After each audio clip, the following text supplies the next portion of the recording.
السلام عليكم ورحمة الله وبركاته.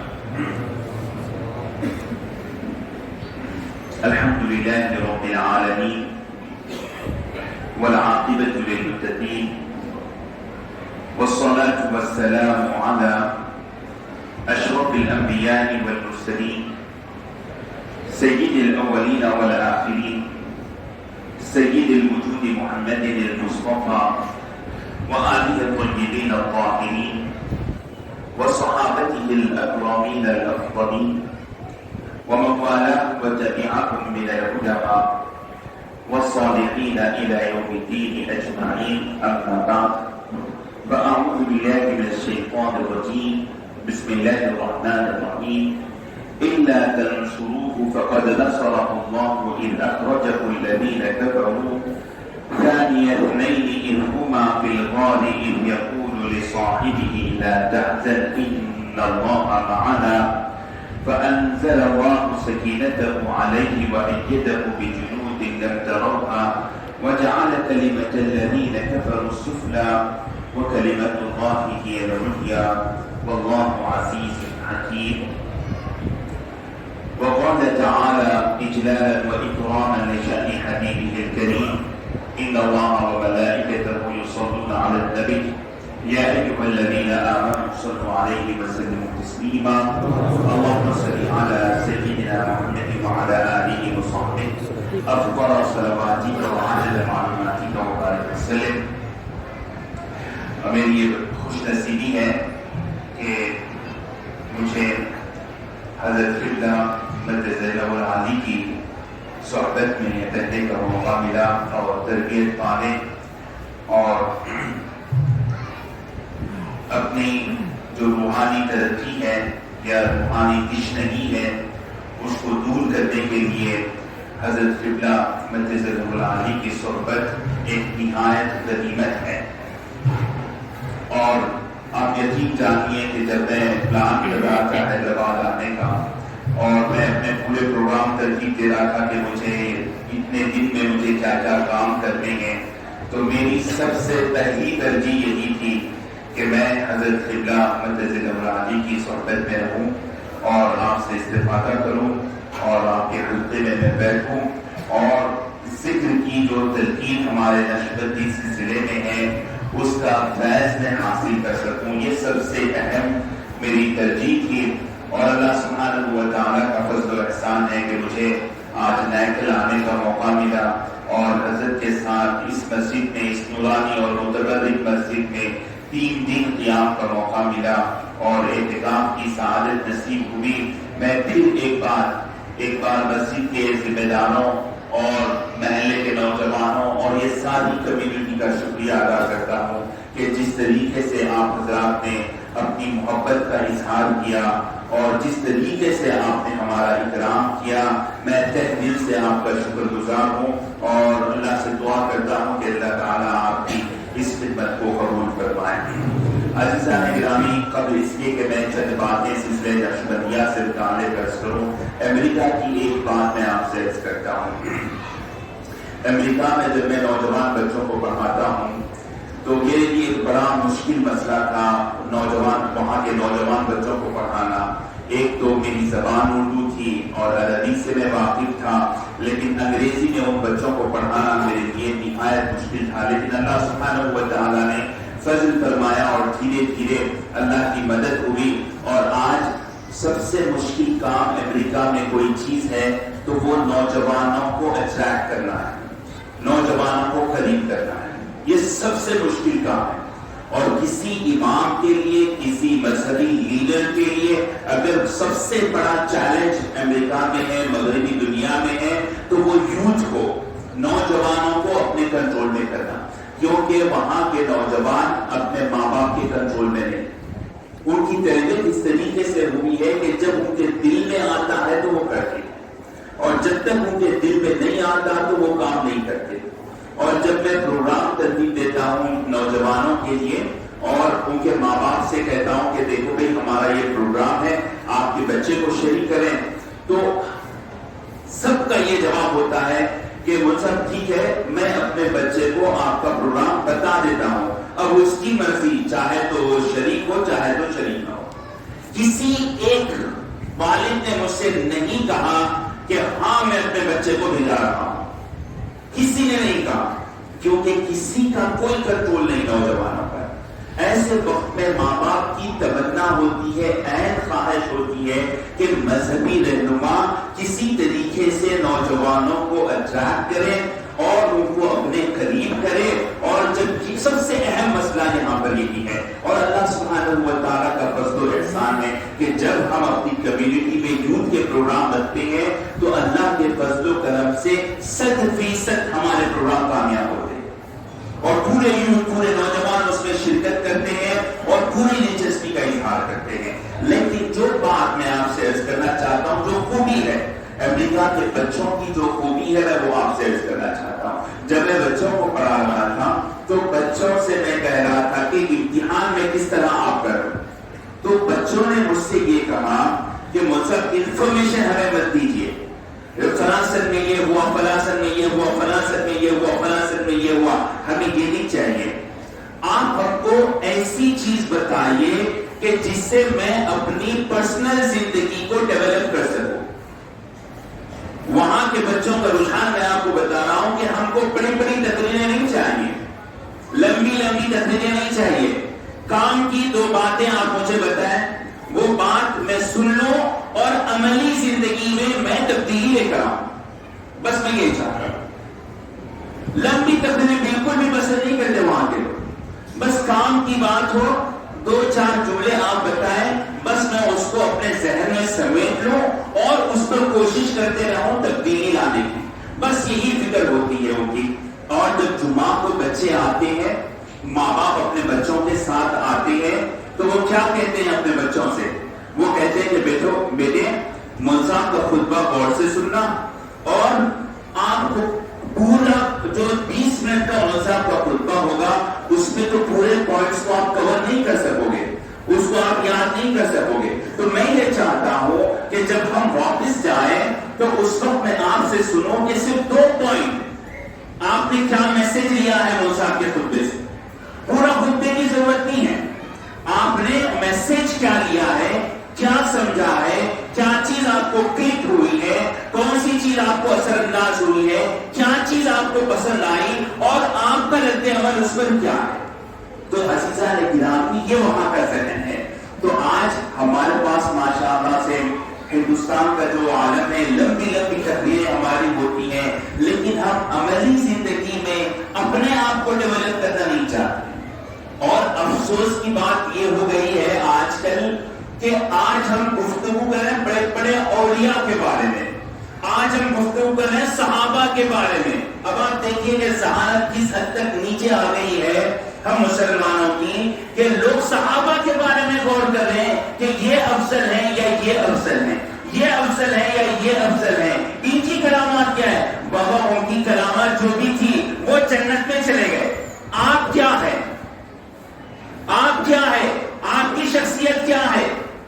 آپ اگر یہ کہیں کہ انہوں افضل ہے انہوں افضل ہے، آپ کو تو کچھ ملنے والا نہیں ہے۔ جنت میں آپ کو جانا ہے تو آپ کو عمل کرنا ہے، آپ کو اپنے اندر تبدیلی لانا ہے، اپنے اندر اپنے آپ کو ڈیولپ کرنا ہے۔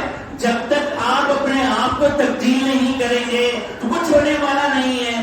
آپ 500 سال پہلے ولی کے بارے میں کہیں گے وہ فلاں ولی، وہ فلاں افضل ہے، وہ فلاں افضل ہے، جنت تو نہیں ملے گی اس سے، آپ کو بالکل بھی نہیں ملے گی۔ جنت ملے گی جب آپ عمل کریں گے، جنت ملے گی جب آپ ان کے نقش قدم پر چلیں گے، جب آپ ان کے طریقے کے بتائے ہوئے طریقے پر عمل کریں گے۔ اگر یہ جذبہ نہ ہو، یہ حوصلہ نہ ہو تو پھر کوئی فائدہ نہیں ہے۔ تو عزیزان گرامی، میری گفتگو کا خلاصہ یہی ہوگا کہ جب ہم یہاں سے واپس جائیں، اٹھیں تو چند چیزیں ہی حاصل کریں، 2-4 چیزیں ہم اس کو لیں اور ہم کوشش کریں کہ ہم اس عملی زندگی میں اس کے ذریعے سے تبدیلی لا سکیں۔ عزیزان گرامی، میں اب عرض کرتا ہوں کہ یہ ہم مرید ہوتے ہیں تو کیوں ہوتے ہیں، یہ تصوف کی ضرورت کیا ہے، یہ تصوف چیز کیا ہے، کیا مرید ہونا یہ ضروری ہے، نہیں ہے، یہ چیز کیا ہے، یہ کس وجہ سے ہم مرید ہونا چاہیے، تصوف کیا چیز ہے، یہ فقہ کیا چیز ہے۔ عزیزان گرامی بعض حضرات کو خیال ہوتا ہے کہ یہ تصوف جو ہے شریعت کے خلاف ہے اور وہ بزرگوں کو مانتے نہیں ہیں، اللہ والوں کو وہ مانتے نہیں ہیں، اور وہ یہ کہتے ہیں کہ بھائی قرآن میں ہے، حدیث میں ہے، ہم حدیث کو فالو کریں گے اور ہم کو کوئی ضرورت نہیں ہے کسی ولی کو ماننے کی، کسی ولی کو فلاں کرنے کی۔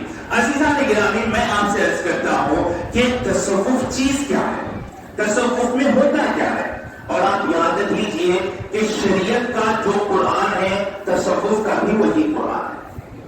تصوف کا قرآن الگ نہیں ہے، شریعت کا قرآن الگ نہیں ہے، ایک ہی قرآن ہے۔ شریعت کا بھی ایک ہی قرآن ہے، تصوف کا بھی ایک ہی قرآن ہے۔ شریعت کے جو حامل ہیں ان کے بھی نبی ایک ہیں، جو طریقت کے صوفی ہیں ان کے بھی نبی ایک ہیں، تو کوئی فرق نہیں ہے، قرآن بھی ایک ہے، نبی بھی ایک ہے، لیکن فرق کیا ہے؟ فرق یہ ہے کہ شریعت میں ہم نماز کے احکام سکھاتے ہیں کہ قیام کرنا فرض ہے، رکوع اس طرح کرنا چاہیے، سجدہ اس طرح کرنا چاہیے، قرات میں یہ چیزیں ہونی چاہیے، سلام اس طرح پھرنا چاہیے، یہ احکام ہم سکھاتے ہیں۔ لیکن تصوف میں کیا ہوتا ہے؟ تصوف میں ہم کوئی احکام نہیں سکھاتے، نماز کے فضائل نہیں بتاتے، نماز کے فرائض کتنے ہیں، واجبات کتنے ہیں، سنتیں کتنی ہیں نہیں سکھاتے۔ تصوف میں ہوتا کیا ہے؟ تصوف میں اخلاص سکھایا جاتا ہے، تصوف میں اخلاص سکھایا جاتا ہے کہ ہم عبادت خالص اللہ کے لیے کیسی کریں، اور اخلاص کا حکم اللہ نے قرآن میں ہمیں دیا ہے۔ تصوف میں ہوتا کیا ہے؟ تصوف میں ایک مسلمان کے دل میں عشق الہی کو پیدا کیا جاتا ہے۔ تصوف میں عشق الہی کو پیدا کیا جاتا ہے کہ جب ہم ذکر کرتے ہیں، پیر و مرشد کے بتائے ہوئے طریقے پر عمل کرتے ہیں، تو پیر و مرشد دھیرے دھیرے اپنے مرید کے دل میں اللہ کی محبت کو پیدا کرتا ہے۔ جب ہم نماز پڑھتے ہیں، اخلاص کے ساتھ پڑھتے ہیں، اللہ کے عشق میں ہم نماز پڑھتے ہیں، تو جب ہماری نماز کا اثر بھی ہوتا ہے تو عزیزان گرامی، فقہ کی کتاب میں کوئی بھی کتاب آپ فقہ کی اٹھا لیں تو وہاں پر اخلاص ایسا ہونا چاہیے آپ کو نہیں ملے گا، عشق و محبت ایسا ہونا چاہیے کبھی بھی نہیں ملے گا۔ عشق و محبت آپ کو ملے گا تو تصوف میں ملے گا، صوفیاء کے پاس ملے گا کہ اللہ کی محبت کیسی ہونی چاہیے، اخلاص کیسا ہونا چاہیے، آپ کے دل میں اللہ کی طرف کیسی ہونی چاہیے، اور اللہ کی یاد میں آپ کی زندگی کیسے بسر ہونا چاہیے، آپ کی زندگی کا ہر لمحہ اللہ کی یاد میں کیسے بسر ہونا چاہیے، یہ سکھایا جاتا ہے تصوف میں۔ تو عزیزان گرامی، تصوف کوئی الگ چیز نہیں ہے، لیکن فرق اتنا ہے، انجینئرنگ کا سبجیکٹ الگ ہے، میڈیسن کا سبجیکٹ الگ ہے، ہر ایک کا سبجیکٹ الگ ہے، فقہ کا سبجیکٹ الگ ہے، شریعت کا سبجیکٹ الگ ہے، تصوف اور طریقت کا سبجیکٹ الگ ہے، اور اس سبجیکٹ میں سکھایا کیا جاتا ہے؟ اس سبجیکٹ میں اخلاص سکھایا جاتا ہے، اس سبجیکٹ میں للہیت سکھائی جاتی ہے، اس ادارے میں، اس طریقت میں آپ کو کیا بتایا جاتا ہے؟ اللہ کی محبت بتائی جاتی ہے۔ اسی طرح عزیزان گرامی، ہم جو مرید ہوتے ہیں اس کی کیا وجہ ہے؟ ہم مرید اس لیے ہوتے ہیں، ہر انسان کے اندر اچھائیاں ہیں، ہر انسان کے اندر برائیاں ہیں، ہر ایک کے اندر ہے، اور ہم اپنی بری عادتوں کو ختم کرنے کے لیے جس طرح جسمانی علاج کے لیے ہمیں ایک ڈاکٹر کی ضرورت ہے، اسی طرح ہماری روحانی ترقی کے لیے ہمیں ایک ڈاکٹر کی ضرورت ہے۔ ہمارا آپ کا ہر ایک کا ایک ڈاکٹر ہوتا ہے، آپ کا فیملی ڈاکٹر ہوتا ہے، کچھ چھوٹی موٹی چیز بھی آپ اس کے پاس جاتے ہیں، اس کو بتاتے ہیں مجھ کو یہ پرابلم ہے، وہ اس کو دور کرتا ہے، آپ کی ہسٹری سے وہ واقف ہوتا ہے، آپ کی فیملی کی ہسٹری سے وہ واقف ہوتا ہے، تو وہ آسانی سے آپ کو دوا تجویز کرتا ہے، آپ کو پورا ٹرسٹ اس پر ہوتا ہے، آپ اس کی بات کو قبول کرتے ہیں اور آپ جو بیماری ہے وہ دور ہوتی ہے۔ اسی طرح ہمارے دل کی بھی بیماریاں ہیں، ہماری روح کی بھی بیماریاں ہیں، جس طرح جسم کی بیماریاں ہیں اسی طرح روح کی بیماریاں ہیں۔ روح کی بیماری کیا ہے؟ دل کی بیماری کیا ہے؟ آدمی کے اندر تکبر کا ہونا، یہ دل کی بیماری ہے۔ آدمی کے اندر غصے کا ہونا، یہ انسان کی روحانی بیماری ہے۔ انسان کے اندر بخالت ہونا، یہ انسان کی بیماری ہے۔ انسان کے اندر لڑائی کا مزاج ہونا، یہ ایک انسان کی بیماری ہے۔ انسان کے اندر حرص ہونا، انسان کے اندر ہوس کا ہونا، یہ جو ہے بیماری ہے، لیکن ہم اس کو بیماری نہیں سمجھتے، ہم اس کو بیماری نہیں سمجھتے، تکبر کو بیماری نہیں سمجھتے. تو پیر و مرشد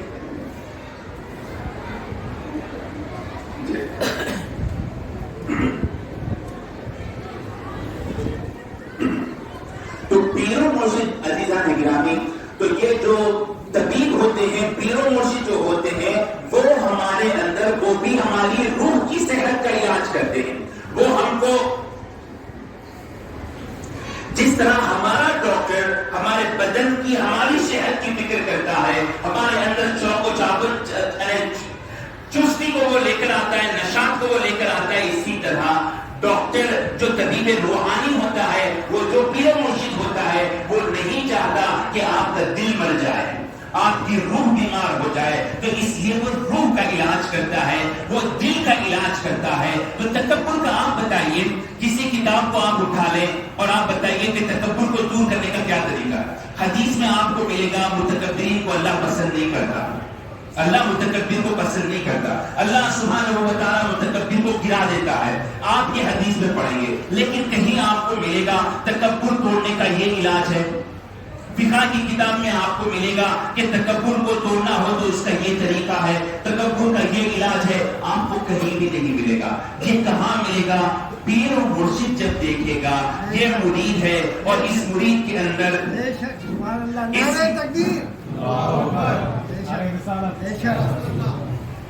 تو جب یہ پیر و مرشد دیکھے گا کہ فلاں مرید کے اندر تکبر ہے، تو وہ اپنے حساب سے اس کا علاج کرے گا اور اس کے اندر تواضع کو پیدا کرے گا.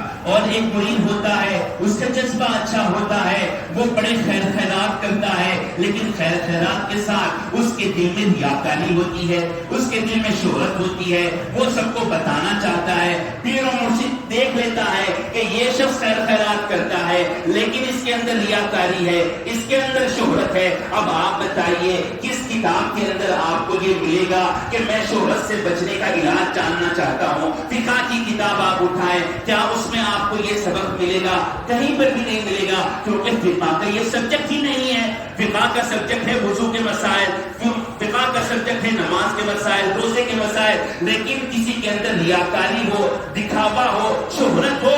جب انسان کے اندر یہ ایسی بیماری ہے کہ انسان لاکھوں روپے خرچ کرتا ہے، لیکن اللہ کے لیے نہیں کر رہا، دکھاوے کے لیے کر رہا ہے، پورا پیسہ اس کا ضائع، اس کی پوری محنت ضائع. تو تھوڑی سی ریاکاری اس کے اندر ہے، لیکن اس کی پوری اعمال اس کے رائے گاہ جا رہے ہیں. تو پیر و مرشد جب اپنے مرید کے اندر اس چیز کو دیکھتا ہے، یا ایک انسان جب محسوس کرتا ہے کہ اس کے اندر یہ خرابی ہے، اس کے اندر یہ ریاکاری ہے، اس کے اندر دکھاوا ہے، اس کے اندر شہرت ہے، تو یہ مرید کا فرض ہے کہ جب وہ اپنے پیر کے پاس آئے تو اپنے پیر سے بتائے کہ اے پیر و مرشد، میرے اندر میں یہ بیماری محسوس کر رہا ہوں. میں جب کوئی عمل کرتا ہوں تو میں چاہتا ہوں کہ لوگ اس کو دیکھیں، میری واہ ہو، میری تعریف ہو، اور مجھے پتا ہے کہ اس ریا سے اللہ تو خوش ہونے والا نہیں ہے اور میرے پورے اعمال ضائع ہیں. میں اس کا کیا علاج کروں؟ تو پیر و مرشد کے پاس ہم کو جانا اس لیے چاہیے، اور انسان آئے اور بتائے کہ تکبر میرے اندر ہے، میں کیسے یہ تکبر کو دور کروں؟ حرص میرے اندر ہے، میں کیسے اس کو دور کروں؟ میری زبان خراب ہے، میں کیسے اس کو کنٹرول کروں؟ میرے دل میں قابو نہیں رہتا ہے، مجھے وسوسے آتے ہیں، میں اس کا کیا علاج کروں؟ میرا دماغ منتشر رہتا ہے، میں کنٹرول کرنا چاہتا ہوں، اس کا کیا علاج ہے؟ تو ڈاکٹر پیر و مرشد کے پاس حقیقی اگر کوئی چیز ہے تو یہ چیز ہے، آپ کا پرسنل ڈیولپمنٹ ہے. یہ نہیں کہ فلاں بزرگ تھے، ان کی کرامتیں تھی، ارے وہ تو مسلم ہے، ان کی کرامتیں مسلم ہے، ان کا فیض مسلم ہے، لیکن آپ یہ دیکھو کہ آپ کی بیماریاں کیا ہے. دوسری دنیا کو چھوڑ دو، آپ دنیا کی کیوں فکر کر رہے ہیں؟ آپ کو کیا ضرورت ہے دنیا کی فکر کرنے کی؟ کیا آپ مطمئن ہو گئے ہیں؟ کیا آپ کا دل مضبوط ہے؟ آپ کا دل بیمار نہیں ہے، 100% آپ کا صحیح سالم ہے. اب ہمارا دل بالکل بیمار ہے. اب ایسے وقت میں اپنے دل کی اصلاح کرنے کے بجائے ہم دنیا کی فکر کر رہے ہیں. ہم وہ فلاں ایسے ہیں، وہ فلاں ایسے ہیں. دنیا کو چھوڑو حضرت، اپنے آپ کو دیکھو، اپنی فکر کریے، اپنے دل کی اصلاح کیجیے، اپنی روحانی اس کی ترقی کی آپ کوشش کریے. اسی لیے پیر و مرشد ہوتے ہیں, اس کے علاوہ کوئی اور چیز نہیں ہے. پھر پیر و مرشد جب آپ کے اندر یہ چیزوں کو دور کرتے ہیں تو پھر دھیرے دھیرے آپ کو اللہ کی راہ پر لاتے ہیں, اللہ کی محبت دکھاتے ہیں, اخلاص پیدا کرتے ہیں, اور اخلاص ایسا پیدا کرتے ہیں اب آپ کو پھر دنیا کی کوئی فکر نہیں ہوتی. آپ اپنے اعمال کو چھپاتے ہیں, اپنے اعمال کو چھپاتے ہیں, آپ کے خیرات کو آپ چھپاتے ہیں. آپ کو نفرت ہوتی ہے, آپ کو نفرت ہوتی ہے کہ کوئی آپ کے خیرات و صدقات سے واقف ہو جائے, کیونکہ آپ کو ڈر ہوتا ہے کہ میں دنیا کے لیے نہیں, میں اپنے رب کے لیے کر رہا ہوں. میں کر رہا ہوں اپنے رب کو راضی کرنے کے لیے کر رہا ہوں, میں اس کو خوش کرنے کے لیے کر رہا ہوں. جب میں اللہ کے لیے کر رہا ہوں تو لوگوں کو کیوں بتاؤں, لوگوں کی خوشنودی مجھے کیوں چاہیے, لوگوں کی واہ مجھے کیوں چاہیے. تو یہ انسان ہمارے دین میں یہ کیفیت پیدا ہوتی ہے. عزیزان گرامی, اسی لیے ہم بزرگوں سے وابستہ ہوتے ہیں, اور اللہ کا فضل ہے کہ ہم سلسلے نشبندیہ سے وابستہ ہیں. میں ایک بات آپ سے عرض کر دیتا ہوں. عزیزان گرامی, اب آپ دیکھیں کہ سلسلے نشبندیہ ہے, سلسلے قادریہ ہے, سلسلے چشتیہ ہے, سلسلے سہروردیہ ہے, شاذلی, کئی سلاسل ہیں. اب ہمارا موضوع کیا ہے؟ یہ سلسلہ بہتر ہے, وہ سلسلہ بہتر ہے, یہ سلسلہ اعلیٰ ہے, ہمارا سلسلہ اعلیٰ ہے. ارے سب کے راستے اللہ کے پاس جا رہے ہیں, سب کے راستے اللہ کے پاس جا رہے ہیں. یہ سلسلے اس لیے نہیں ہے کہ میں بتاؤں میں افضل ہوں آپ افضل ہیں, یہ نہیں ہے. سلسلہ اس لیے ہے ایک بھٹکے ہوئے انسان کو پکڑنا, اس کو سیدھے راستے پہ لانا, اس کو اللہ سے ملانا. سلسلے نقشبندیہ کا یہی کام ہے, سلسلے قادریہ کا یہی کام ہے, سلسلے چشتیہ کا یہی کام ہے, سلسلے سہروردیہ کا یہی کام ہے, پورے سلاسل کا یہی کام ہے. پورے سلاسل کا کام کیا ہے؟ پورے سلاسل کا کام ایک ہی ہے, ایک ہی کام ہے سب کا ایک ہی جاب ہے. کیا جاب ہے؟ بھٹکے ہوئے آدمی کو سیدھے راستے پہ لانا اور کسی طریقے سے اس کو اللہ تک پہنچانا. یہی کام ہے سلسلے کا. اب اس میں بعض ایسے نادان لوگ ہیں, وہ کہتے ہیں کہ ہمارا سلسلہ افضل, ہمارا سلسلہ اعلیٰ ہے. یہ نادان لوگ ہیں. لیکن عزیزان گرامی, مجھے حیدرآباد جانا ہے. حیدرآباد جانے کے لیے 4 راستے ہیں میرے پاس. چاہوں تو میں یہ راستے سے جاؤں, چاہوں تو میں یہ راستے سے جاؤں, چاہوں تو میں یہ راستے سے جاؤں. اب میں یہاں پر ہوں تو سب سے آسان جو میرا راستہ ہوگا میں اس راستے کو اختیار کر لوں گا, وہ روڈ کو میں اختیار کر لوں گا, میں چلے جاؤں گا. کوئی آدمی گلبرگے میں ہے تو وہ کہے وہ یہاں سے کیوں آئے گا, گلبرگے سے وہاں جو راستہ مل رہا ہے وہ ادھر چلے جائے گا. کوئی آدمی کسی دوسرے مقام پر ہے, راستے تو سبھی ایک ہی طرف ہے, سب حیدرآباد کو جا رہے ہیں, لیکن آدمی مختلف مقامات پر ہے. تو ہر ایک اپنے اپنے حساب سے اپنا سفر دیکھے گا, اپنا راستہ طے کرے گا, اپنی سواری طے کرے گا, کس راستے سے جانا ہے. کبھی جلدی میں ہے فلائٹ سے چلے گیا, کبھی جلدی میں ہے ٹرین سے چلے گیا, کبھی کار سے چلے گیا, کبھی خود کی سواری لے لیا. تو عزیزان گرامی, یہ سارے سلسلے ایک ہیں, اس کے اندر کوئی اپنائی کوئی غیریت نہیں ہے. یہ نقشبندی الگ ہے, یہ قادری الگ ہے, یہ چشتی الگ ہے, یہ سہروردی الگ ہے, بالکل ذہن سے نکال دیں. یہ سب ایک ہے, یہ سب ایک ہے. سلسلے قادریہ ایک ہے, سلسلے نقشبندیہ ایک ہے, سلسلے چشتیہ ایک ہے, سلسلے سہروردیہ ایک ہے. سارے سلسلے ایک ہیں اور سب کے کام بھٹکی ہوئی انسانیت کو اللہ تک پہنچانا ہے. اب عزیزان گرامی, میں آپ سے عرض کرتا ہوں, لیکن آپ دیکھیں جب آپ باغ میں جاتے ہیں تو مختلف پھول آپ دیکھتے ہیں, اور ہر پھول کا رنگ الگ ہوتا ہے, اس کی خوشبو الگ ہوتی ہے, اور یہ سارے پھولوں کا جو مجموعہ ہوتا ہے اس کا معاملہ بالکل الگ ہوتا ہے. تو عزیزان گرامی, نقشبندی سلسلہ ہے تو اس کی اپنی خوبی ہے, قادری سلسلہ ہے اس کی اپنی خوبی ہے, چشتی سلسلہ ہے اس کی اپنی خوبی ہے. اب میں آپ سے عرض کرتا ہوں کہ ہمیں اللہ کا شکر ادا کرنا چاہیے کہ ہم سلسلے نقشبندیہ سے وابستہ ہیں. اور ابھی آپ نے سنا ہوگا حضرت قبلہ جب مرید بنا رہے تھے, آپ نے سنا ہوگا کہ سب سے پہلے ہم سلسلے قادریہ میں مرید کرتے ہیں, پھر سلسلے نقشبندیہ میں مرید کرتے ہیں. ایک ہی وقت میں. یہاں کوئی دوئی نہیں ہے, یہاں کوئی غیریت نہیں ہے, یہاں کوئی غیریت نہیں ہے, یہاں ساری یکتائی ہے, یہاں یکسانیت ہے. اور ہمارا کام ہے کہ ہم بھٹکے ہوئے انسان کو اللہ تک پہنچائے. اور میں سلسلے نقشبندیہ سے وابستہ ہوں تو کیا مجھے قادری فیض نہیں ملے گا؟ میں پہلے قادری ہوں پھر میں نقشبندی ہوں. مجھے چشتی فیض بھی ہے, مجھے سہروردی فیض ہے, اور ہمیں سب چاہیے.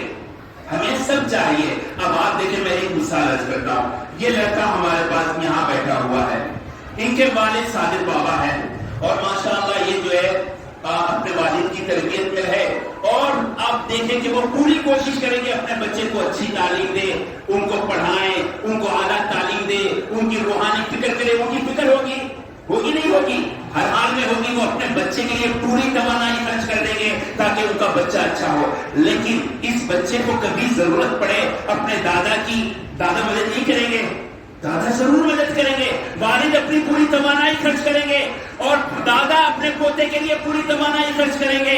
اور یہاں پر دادا کے چچا بیٹھے ہو, والد کے چچا ہیں. کہ چچا اگر یہ لڑکا اپنے والد کے چچا کے پاس آئے اور کہے کہ چاچا جان مجھے یہ چیز کی ضرورت ہے, تو چاچا کیا اس کی مدد نہیں کریں گے؟ بالکل بھی مدد, ضرور مدد کریں گے. اور ان کے ماموں بھی ہوں گے, ان کے دوسرے کزن بھی ہوں گے. تو ایک انسان کی ترقی کے لیے سب کی ضرورت ہوتی ہے. ایک انسان کو ترقی کرنے کے لیے جب یہ بڑے ہوں گے تو ان کو والد کی سرپرستی بھی ضروری ہوگی, دادا کی سرپرستی بھی ضروری ہوگی, گھر کے خاندان کے بزرگوں کی سرپرستی بھی ضروری ہوگی, ننیال والوں کی بھی ہوگی, ددیال والوں کی بھی ہوگی. اگر میں نقشبندی ہوں تو مجھے قاضی والوں کی بھی ضرورت ہوگی, مجھے سہروردیہ سلسلے کے بزرگوں کی استمداد کی ضرورت ہوگی, مجھے شاذلی سلسلے کے استمداد کی ضرورت ہوگی. یہ ایک ہی خاندان ہے, یہ کوئی الگ نہیں ہے, ایک ہی خاندان ہے, کوئی الگ نہیں ہے. اور اگر کوئی اس کو الگ سمجھے تو وہ نادانی ہے. عزیزان گرامی, اب میں عرض کرتا ہوں کہ نقشبندی سلسلہ کیا ہے. عزیزان گرامی, آپ جانتے ہیں کہ یہ محققین نے لکھا ہے کہ حضرت ابوبکر صدیق رضی اللہ تعالیٰ عنہ سے ایک سلسلہ آیا اور حضرت عمر فاروق سے ایک سلسلہ آیا, حضرت عثمان غنی سے ایک سلسلہ آیا, حضرت علی مرتضیٰ کرم اللہ وجہہ سے ایک سلسلہ آیا. تو سرکار اصل ہمارے لیے اصل چیز سرکار کی ذات ہے, سرکار کی ذات ہی ہمارے لیے اصل ہے. اور شریعت ہو, طریقت ہو, تصوف ہو, حقیقت ہو, معرفت ہو, سب کچھ ہو سرکار تو عالم صلی اللہ علیہ وسلم سے ہے. تو ہم ایک سلسلہ صدیق اکبر سے نکلا, ایک سلسلہ فاروق اعظم سے نکلا, ایک سلسلہ عثمان غنی سے نکلا, ایک سلسلہ سیدنا علی مرتضیٰ کرم اللہ وجہہ سے نکلا. لیکن بعد میں چونکہ یہ چاروں سلسلے الگ نہیں ہیں, سب ایک ہیں, تو بعد میں یہ جو دو سلسلے تھے, حضرت سیدنا عمر فاروق سے جو سلسلہ نکلا, عثمان غنی رضی اللہ تعالیٰ عنہ سے جو سلسلہ نکلا, وہ دونوں سلسلے سم ہو گئے صدیق اکبر کے سلسلے میں اور علی مرتضیٰ کرم اللہ وجہہ کے سلسلے میں.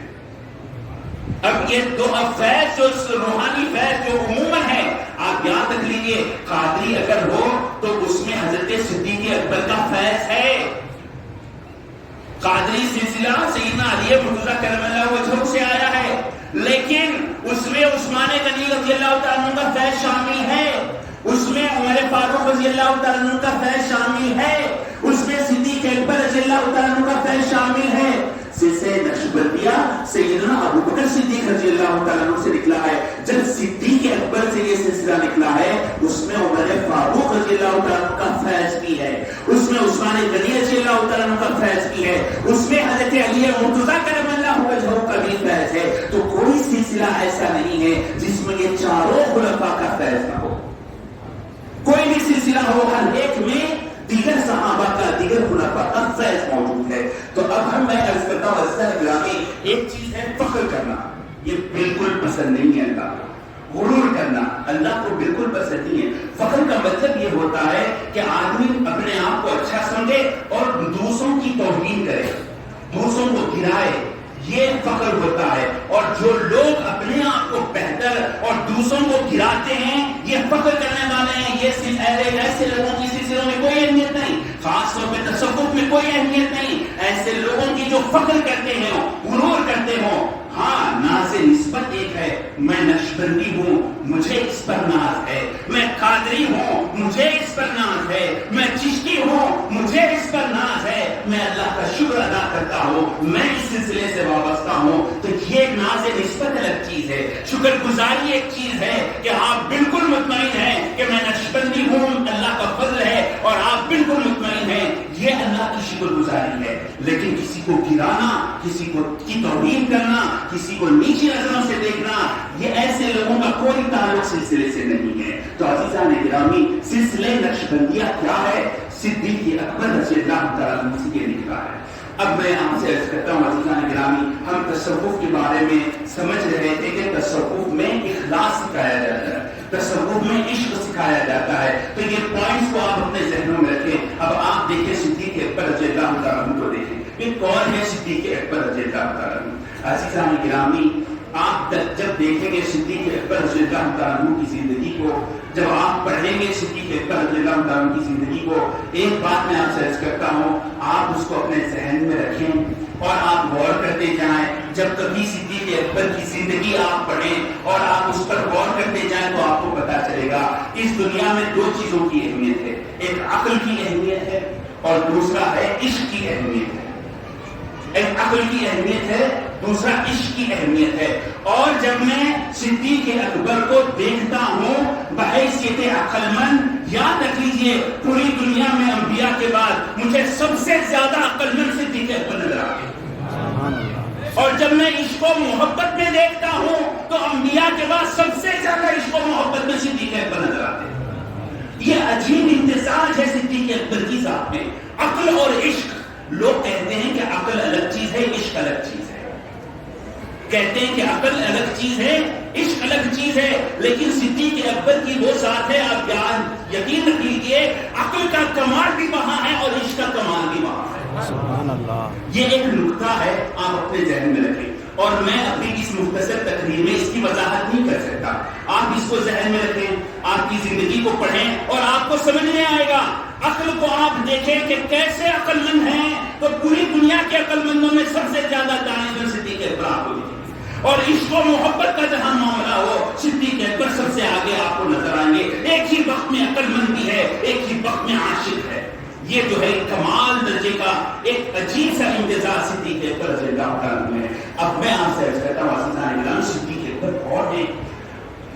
جب نبی کریم صلی اللہ علیہ وسلم نے پہلی وحی کا نزول سرکار پر ہوا تو سرکار اپنے گھر تشریف لائے اور سرکار پر کبھی تعریف کی، اور آپ نے اپنی اہلیہ محترمہ سے فرمایا کہ مجھے گھر والوں سے فرمایا کہ مجھے اڑا دو، اڑاؤ، زمینوں مجھے اڑا دو۔ سرکار دو عالم صلی اللہ علیہ وسلم کو اڑا دیا گیا۔ پھر ایک وقفہ گزرا، اس کے بعد جب سرکار دو عالم صلی اللہ علیہ وسلم نے بی بی خدیجہ کبریٰ رضی اللہ تعالیٰ عنہا سے گفتگو کی اور فرمایا کہ مجھے اندیشہ ہے کہ جو پیغام میرے پاس آیا ہے، اگر وہ پیغام میں اپنی قوم کو سناؤں گا تو میری قوم مجھے اپنے وطن سے نکال دے گی۔ تو آپ قربان جائیے آپ کی اہلیہ محترمہ پر۔ آپ کی اہلیہ محترمہ جواب دیتی ہے کلا واللہ لا یخزیک اللہ ابدا، بخدا ہرگز نہیں ہو سکتا، اللہ آپ کو کبھی رسوا نہیں کر سکتا۔ کیسا ایمان تھا بی بی خدیجہ کا، فرماتی ہے کہ اللہ آپ کو کبھی رسوا نہیں کرے گا، اللہ کی مدد آپ کے ساتھ ہوگی۔ کیوں؟ کیونکہ آپ غریبوں کی مدد کرتے ہیں، بیواؤں کی آپ سہارا ہیں، یتیموں کی آپ مدد کرنے والے ہیں، آپ جو نادار لوگ ہیں اس کی آپ مدد کرتے ہیں، آپ صلہ رحمی کرتے ہیں، جو بھوکے ہیں ان کو آپ کھانا کھلاتے ہیں۔ یہ آپ کے صفات ہیں، جو مصیبت میں ہوتا ہے سب سے پہلے آپ آگے وہاں جاتے ہیں۔ یہ جس کے صفات ہو، جو انسانی ہمدردی کے لیے اپنے آپ کو وقف کر چکا ہو، اس کو خدا کبھی رسوا نہیں کر سکتا، خدا ان کو چھوڑ نہیں سکتا۔ یہ صفات بی بی خدیجہ کبریٰ رضی اللہ تعالیٰ عنہا نے سرکار کے بارے میں کہے تھے۔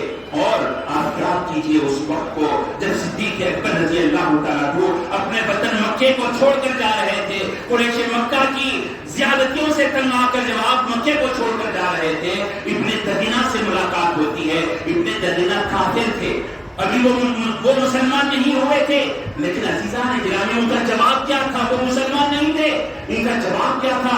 آپ یہ ملک کو کیسے چھوڑ کر جا سکتے ہیں جبکہ آپ یتیموں کا خیال کرنے والے ہیں، آپ بیواؤں کی مدد کرنے والے ہیں۔ جو صفات بی بی خدیجہ نے سرکار دو عالم صلی اللہ علیہ وسلم کے لیے استعمال فرمائے، وہی صفات ابن دغینہ نے صدیق اکبر کے لیے استعمال فرمائے۔ یہ زمانے جاہلیت کی بات ہے میرے دوستو۔ یہ آپ دیکھیے کہ کیسا امتزاج صدیق اکبر کا رسول اللہ صلی اللہ علیہ وسلم سے ہے۔ زمانے جاہلیت کے جو اوصاف صدیق اکبر کے تھے وہ بعین ہی وہی اوصاف ہیں جو رسول اللہ صلی اللہ علیہ وسلم کے تھے۔ اب میں آپ عزیزان گرامی، اب میں آپ سے عرض کرتا ہوں جس آیت شریفہ کی میں نے تلاوت کی ہے، اللہ سبحانہ و تعالی ارشاد فرماتا ہے الا تنصروا فقد نصره الله اذ اخرجه الذين كفروا ثاني اثنين اذ هما في الغار اذ يقول لصاحبه کہ اللہ فرماتا ہے کہ اگر تم مدد کرو نہ کرو، اللہ نے مدد کی ہے، اللہ نے مدد کی ہے، دو میں سے دوسرے کی مدد کی ہے۔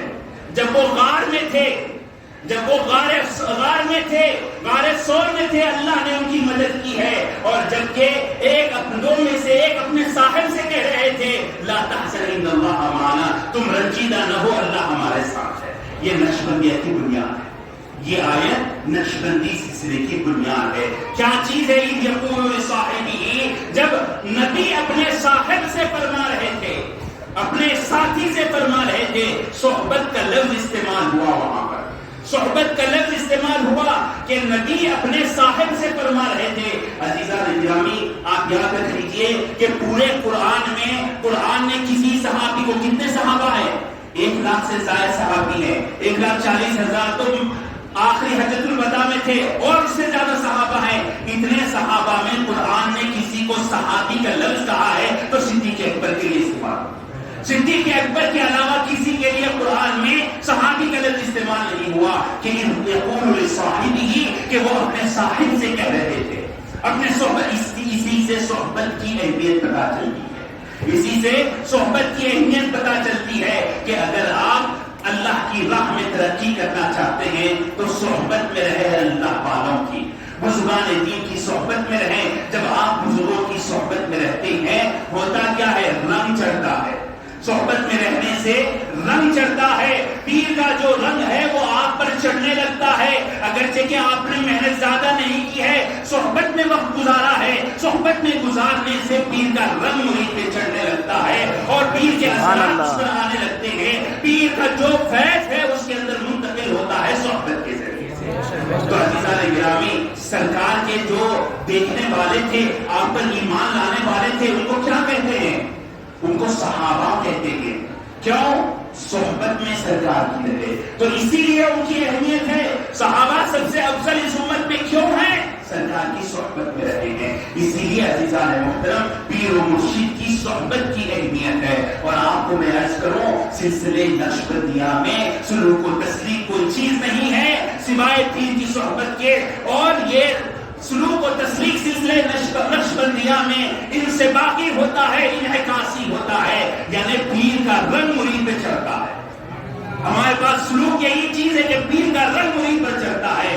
عزیزان گرامی، جب پیر کا رنگ چڑھتا ہے، پیر کا عکس مرید پر پڑتا ہے، تب اس کے اندر کمال پیدا ہوتا ہے۔ اور ایک بات یاد رکھیں عزیزان گرامی، ہر سلسلے کا مقصد یہی ہوتا ہے اللہ کے قریب آپ کو کرنا، اللہ کے قریب آپ کو کرنا۔ اللہ کے کیسے قریب آپ ہوں گے؟ اللہ کو کیسے جانیں گے؟ اللہ کی معرفت کیسے آپ کو حاصل ہوگی؟ تو اللہ کی معرفت ہمیں خدا کے صفات سے حاصل ہوگی۔ قرآن کو آپ پڑھیں، خدا خبیر ہے، خدا حکیم ہے، خدا علیم ہے، تو جب آپ پڑھتے ہیں تو آپ کو سمجھ میں آتا ہے کہ خدا حکیم ہے، اس نے یہ جہان کو پیدا کیا، ایسا کیا۔ تو عزیزان گرامی، میں جو عرض کرنا چاہتا ہوں، صوفیہ لکھتے ہیں اگر خدا کی صرف ایک صفت کو آپ جاننا چاہیں، خدا کی ذات ہے، خدا کے صفات ہے، اگر خدا کی ایک صفت کو آپ جاننا چاہیں، آپ دیکھیں صرف 99 تو اسماء الحسنی ہے، خدا کے تو اور بھی صفات ہیں، 99 اسماء الحسنی ہے، ایک اس میں آپ جو ہے ایک اللہ کے نام کو لے لیں، خدا کے ایک نام حکیم کو آپ لے لیں، اور اس کو آپ سمجھنا چاہیں، 1,00,000 سال گزر جائے، خدا کی ایک صفت کو آپ سمجھ نہیں سکتے۔ 1,00,000 سال، کروڑ سال آپ لگا دیں خدا کی ایک صفت حکمت کو سمجھنے کے لیے، تو ایک صفت کی معرفت آپ کو نہیں ہو سکتی۔ جب ایک صفت کی معرفت کے لیے پوری دنیا شروع سے لے کر ازل تک کافی نہیں ہے، 99 اسماء میں کیسے جانوں گا خدا کے؟ جب وہ جان نہیں سکوں گا تو خدا کی معرفت کیسے ہوگی؟ تو صوفیہ کرتے کیا ہے؟ صوفیہ آپ کو صفات سے ہٹاتے ہیں اور اللہ کا ذکر کراتے ہیں، صفات سے ہٹاتے ہیں، خدا کی ذات کے سمندر میں ڈبو دیتے ہیں ڈائریکٹ آپ کو۔ جب آپ اللہ کا ذکر کرنے لگتے ہیں اور آپ کے دل میں یہ ذکر نقش ہو جاتا ہے، تو خدا کی معرفت، اس کے انوار و تجلیات اس پہ پڑھنے لگتے ہیں۔ سبحان اللہ۔ صوفیہ کا جو راستہ ہے وہ بالکل آسان راستہ ہے خدا کی معرفت کا۔ لوگ سمجھتے نہیں ہیں، اس وجہ سے لوگوں کو مشکل ہوتی ہے۔ اگر آپ خدا کو جاننا چاہیں گے تو کیسے جاننا چاہیں گے؟ قرآن پڑھیں گے، حدیث پڑھیں گے۔ قرآن میں لکھا ہے خدا حکیم ہے، قدیر ہے۔ اب آپ کوشش کرتے رہو خدا کی حکمت کو جاننے کے لیے، پوری زندگی نکل جائے گی۔ صوفیاء کے پاس آئے، اللہ والوں کے پاس آئے، یہ بزرگوں نے پوری زندگی لگا دی ہے۔ پیران پیر نے اللہ کی معرفت کے لیے پوری زندگی لگا دی ہے۔ خواجہ معین الدین چشتی رحمۃ اللہ علیہ نے پوری زندگی لگا دی ہے خدا کی معرفت کے لیے۔ خواجہ بہاؤالدین نقشبندی رحمۃ اللہ علیہ نے پوری زندگی لگا دی ہے خدا کی معرفت کے لیے۔ شہاب الدین سہروردی رحمۃ اللہ علیہ نے پوری زندگی لگا دی ہے خدا کی معرفت کے لیے۔ اس کے بعد اس پوری زندگی کا، ان کی پوری ریاست کا، ان کے پوری جدوجہد کا جو خلاصہ تھا، وہ خلاصہ آپ کو عطا کیا، سبحان اللہ، وہ خلاصہ آپ کو عطا کیا۔ اب آپ ان کے طریقے پہ جائیں اور جو وہ بتائیں اس کے مطابق عمل کریں۔ اللہ اللہ وہ ہزاروں مجاہدے کیے خواجہ بہاؤالدین نقشبندی رحمۃ اللہ علیہ۔ اس خواجہ بہاؤالدین نقشبند جب ہزاروں مجاہدے کیے، اس کے بعد ان کو یہ پتا چلا، یہ راز ان پر کھلا کہ یہ بعد آنے والے اتنی ہمت تو نہیں کر سکتے جیسی میں نے محنت میں نے کی ہے۔ یہ کیسا ہوگا؟ کیا یہ محروم رہیں گے خدا کی معرفت سے؟ کیا یہ محروم رہیں گے اللہ کی معرفت سے؟ نہیں، ان کو آسان کرنا چاہیے، آسانی کے ساتھ ان کو کرنا، اللہ کی معرفت سکھانی چاہیے۔ تو ان بزرگوں کا احسان ہم پر ہے کہ خدا کی معرفت کو انہوں نے آسان کر دیا، بلکہ کئی چیزوں کی ایک گولی بنائی اور گولی آپ کے منہ میں ڈال دی، اور وہ پوری گولی جب اندر جاتی ہے تو پورے آپ کے اندر جتنی خامیاں وہ نکال دیتی ہے، پھر آپ کو قوت عطا کرتی ہے۔ تو یہ بزرگوں کا طریقہ ہے۔ تو عزیزان گرامی، تو یہ صحبت کا فیض ہوتا ہے۔ تو میں یہ عرض کر رہا تھا، صدیق اکبر کو صحبت سرکار کی حاصل ہے، اور کیسی صحبت حاصل ہے؟ وہ ایسی صحبت آپ کو حاصل ہے کہ اسلام سے صحبت حاصل نہیں ہوئی، اسلام میں صحبت آپ کو حاصل نہیں ہوئی، زمانے جاہلیت میں بھی، زمانے جاہلیت میں بھی سرکار دو عالم صلی اللہ علیہ وسلم کے کوئی دوست تھے تو صدیق اکبر تھے۔ زمانے جاہلیت میں سرکار کے کوئی ساتھی تھے تو صدیق اکبر تھے۔ اور آپ کو پتا چلے گا، آپ کو معلوم ہوگا، بی بی خدیجہ الکبریٰ رضی اللہ تعالیٰ عنہا سے جو نکاح ہوا سرکار کا، اس میں کون لوگ شریک تھے؟ دو لوگ شریک تھے سرکار کے، دو لوگ شریک تھے بی بی خدیجہ، سرکار کے نکاح میں بی بی خدیجہ الکبریٰ رضی اللہ تعالیٰ عنہا سے دو لوگ شریک تھے۔ ایک حکیم ابن حزام جو بی بی خدیجہ کے رشتے دار تھے، اور دوسرے صدیق اکبر رضی اللہ تعالیٰ عنہ۔ صدیق اکبر سرکار کی طرف سے تھے، حکیم ابن حزام بی بی خدیجہ الکبریٰ رضی اللہ تعالیٰ عنہ کی طرف سے تھی۔ تو ایسی قربت تھی سرکار سے، ایسی قربت تھی کہ سرکار کا نکاح کا بھی معاملہ رہا تو اس میں بھی صدیق اکبر رضی اللہ تعالیٰ عنہ شریک رہے۔ اور آپ کو جان کر وہ تعجب ہوگا، جب سرکار دو عالم صلی اللہ علیہ وسلم پر پہلی وحی کا نزول ہوا اور آپ نے اپنے اندیشوں کو ظاہر کیا، تو بی بی خدیجہ الکبریٰ رضی اللہ تعالیٰ عنہ نے کس سے مشورہ کیا؟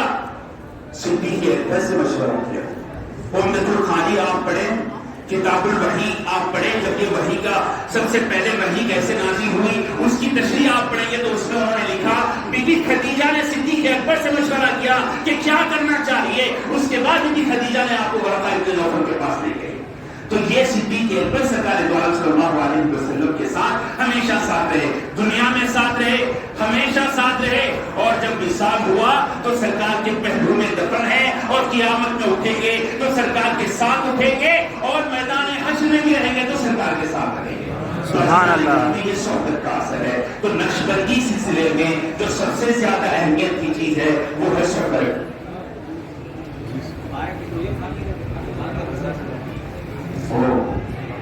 جی میں دیکھیے کافی وقت ہو گیا، دوسرے پہلوؤں پہ میں چلے گیا اور میں جو بات کرنا چاہتا تھا وہ ہو نہیں پائی، لیکن آپ یاد رکھیں کہ صحبت کی بڑی اہمیت ہے۔ اب میں اپنے بات کو بالکل ختم کرتا ہوں کہ سب سے زیادہ اہمیت کی چیز ہمارے لیے یہ ہے کہ دیکھیے اللہ نے ہمیں پیدا کیا، ہر شخص کو چاہیے کہ خدا کی معرفت ہو، اللہ کی معرفت ہو، اور اللہ کی معرفت کا سب سے آسان راستہ ہے کہ آپ کسی سلسلے سے وابستہ ہو جائیں۔ جب آپ سلسلے سے وابستہ ہوتے ہیں تو یہ اکابر نے جو سالہ سال محنتیں کی ہے اس کا نچوڑ انہوں نے آپ کو پیش کیا ہے، جب آپ اس کو اختیار کر لیتے ہیں تو آسانی کے ساتھ آپ کی منزل طے ہوتی ہے۔ اور عزیزان گرامی، آپ کے لیے ہمارے لیے سب سے بڑی بات، میں اپنی پرسنل آپ سے عرض کرتا ہوں میری گفتگو، کہ میں جب یہاں پر آیا اور اعتکاف میں ہم تھے تو ذکر اپنے انداز میں کر رہا تھا، لیکن ذکر کرنے میں مجھے دشواری ہو رہی تھی. میں اپنے طور پہ اسٹرگل کر رہا ہوں، کوشش کر رہا ہوں، وہ ایک مختلف چیزیں میں اپنے طور پہ کر رہا ہوں. جیسے ایک آدمی بیمار ہو گیا مختلف دوائیں لیتا ہے، میں بول نہیں رہا ہوں، کچھ نہیں کر رہا ہوں. حضرت یہاں پر موجود ہیں. دوسرے دن حضرت فرمائے حافظ صاحب آپ یہ ذکر کیا کیجئے، یہ ساری چیزیں ختم ہو جائیں گی. نہ میں حضرت سے ذکر کیا، نہ حضرت نے مجھ سے پوچھا. میں اپنے طور پہ اسٹرگل کر رہا ہوں، پریشان ہو رہا ہوں کہ اس کو کیسے قابو پاؤں، کیسے قابو پاؤں. حضرت آتے ہیں حافظ صاحب جب تک آپ یہاں پہ 3 دن بس یہی کام کرو، سبحان اللہ، یہی کام کرو. سبحان اللہ. پیر وہ ہو جو اس راستے سے واقف ہو، بیماری سے واقف ہو، علاج کرنا جانتا ہو. اور ایسے پیروں کے ہتھے اگر آپ چڑھیں گے جس کو نہ بیماری کا پتہ ہے نہ جس کو علاج کا پتہ ہے، تو آپ بھی بیمار رہتے وہ لیڈی بیمار رہتا. اللہ کا فضل و احسان ہے کہ ایسے پیر ہمیں موجود ہیں کہ جو اس بیماری کے راستے سے گزرے ہیں اور وہ جانتے ہیں، اور آپ کو بتانے کی ضرورت نہیں ہے. آپ کی صورت دے کر پہچان لیتے ہیں کہ کیا بیماری ہے، کیا علاج کرنا ہے. سبحان اللہ. تو اس بات کو ہم جانیں اور اس کی ہم قدر کریں. اور اسی پر میں اپنی تقریر ختم کرتا ہوں. اللہ سے آج ذرا دعا ہے کہ پروردگار عالم ہمیں نیک توفیق عطا فرما اور رسولوں کی صحبت کی توفیق عطا فرما. اور جس مقصد کے لیے ہم یہاں جمع ہوئے پروردگار ہماری اس ناقص عبادت کو قبول فرما. اور جو فیض اس سلسلے کا ہے، اس سلسلے کے فیض سے ہمیں بہتر فرما. وصلی اللہ تعالی علی سیدنا محمد وعلی آلہ وصحبہ وبارک وسلم اجمعین.